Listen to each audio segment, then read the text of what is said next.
नहीं तो अभी माननीय नंद किशोर जी इस विषय में आपको बताए ना कि अपने निर्धारित लक्ष्य से भारत माननीय प्रधानमंत्री जी के नेतृत्व में आगे की ओर बढ़ रहा है और सभी उम्र के लोगों के लिए वैक्सीन की जो तैयारी की गई थी उसमें काफी सफलतापूर्वक वैक्सीनेशन हो रहा है, वैक्सीन लगाया जा रहा है। राहुल गांधी बोल रहे हैं कि मेरी सलाह केंद्र सरकार ने मान ली है, उनको मैंने जो बोला था कि ये कीजिए शुरू, मान लिया उन्होंने मेरी बात।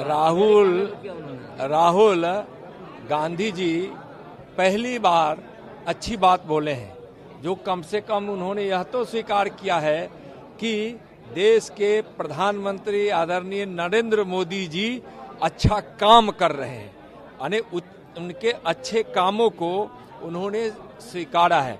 और हमारे माननीय प्रधानमंत्री जी अच्छे सलाहों का हमेशा आदर करते हैं, तो अच्छा सलाह अगर कोई देता है तो हमारे प्रधानमंत्री जी मानते हैं, लेकिन यह उनके सलाह पर नहीं हुआ है, यह माननीय प्रधानमंत्री जी का संकल्प, उनका विजन के कारण इतनी उपलब्धि मिल रही है और इस प्रकार वैक्सीनेशन के माध्यम से भारत कोरोना को पराजित कर रहा है। हमेशा राहुल दिग्विजय सिंह ने कहा है कि 2024 में अगर आप लोग की सरकार आएगी तो आप लोग कानून बदल देंगे, देश का कानून बदल देंगे। भारत बदल रहा है, भारत प्रगति कर रहा है, भारत सुदृढ़ हो रहा है, भारत शक्तिमान हो रहा है, भारत में बंधुत्व और भाईचारा बढ़ रहा है और दुनिया को आज भारत देने की स्थिति की ओर बढ़ रहा है। भारत आत्मनिर्भर बनने का संकल्प ही सिर्फ नहीं लिया है, माननीय प्रधानमंत्री जी के नेतृत्व में भारत ने संकल्प लेकर आत्मनिर्भर भारत की ओर भारत बढ़ने लगा है, नहीं उस ओर बढ़ना प्रारंभ कर दिया। राहुल गांधी को आइडिया देर से ही क्यों आता है सर? राहुल गांधी को आइडिया देर से ही क्यों आता है कि लेट से अपना पहली बार देखिए, मेरा एकदम स्पष्ट कहना है कि माननीय प्रधानमंत्री जी के हजारों अच्छे कामों में से एक अच्छे काम को कम से कम राहुल गांधी जी ने सराहना के रूप में, भले वो कह रहे हो कि हमारा सुझाव है, सुझाव उनका नहीं है, लेकिन अच्छे काम को स्वीकारा है, इसलिए राहुल जी को। लेकिन दिग्विजय सिंह ने 21 साल पर वीर सावरकर ने कहा अपनी किताब में कि बीफ खाना कोई गलत बात नहीं है। लगातार बातें करते हैं कि उन्होंने कहा कि वीर सावरकर ने अपनी किताब में लिखा है कि बीफ नहीं खाना कोई गलत बात नहीं है। दिग्विजय सिंह लगातार चर्चा में बने रहते हैं। क्या दिग्विजय सिंह ने कहा है कि वीर सावरकर ने अपनी किताब में लिखा है कि बीफ खाना गलत बात नहीं है। देखिए, दिग्विजय जी को वीर सावरकर को पढ़ने की जरूरत है और जानने की जरूरत है।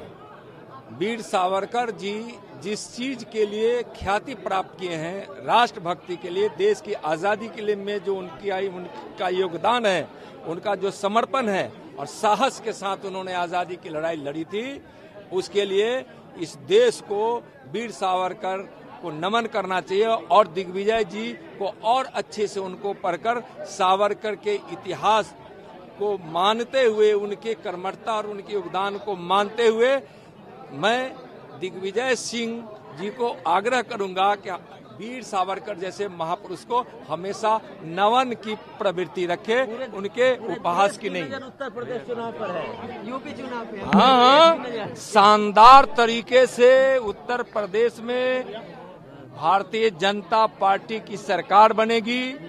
वहाँ अपने जो भी सहयोगी दल है उनके साथ मिलकर जो वहाँ है उत्तर प्रदेश में अच्छी सरकार बनेगी, मजबूत सरकार बनेगी और एक विकास के रूप में उत्तर प्रदेश की जो पहचान बनी है, उत्तर प्रदेश की सरकार की जो पहचान बनी है, और अब देश विकास चाहता है, विवाद नहीं चाहता है। बाकी पार्टियां विवाद की राजनीति पे अपनी सत्ता प्राप्त करना चाहती है। भारतीय जनता पार्टी नरेंद्र मोदी जी के नेतृत्व में जो विकास कर रही है, वह विकास के बदौलत सरकार बनाएगी, उत्तर प्रदेश में बनाएगी जरूर। एक मिनट, ओवैसी जी को जो है 21 साल जो उम्र है लड़कियों को वो पसंद है। लड़कियों को एक तरह से प्रधानमंत्री ने पढ़ने के लिए 21 साल उम्र दिया है, लेकिन उनको कहना है कि नहीं, 21 साल जो उम्र दे रही है केंद्र सरकार, ये गलत है, ओवैसी जी को गलत लग रहा है। देखिए, मोदी जी की सरकार जिन चीजों पर विचार करती है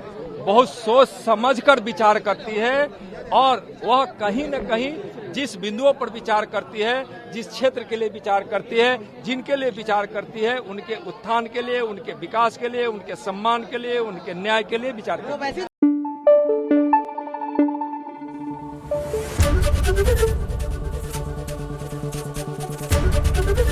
एबीपी न्यूज आपको रखे आगे।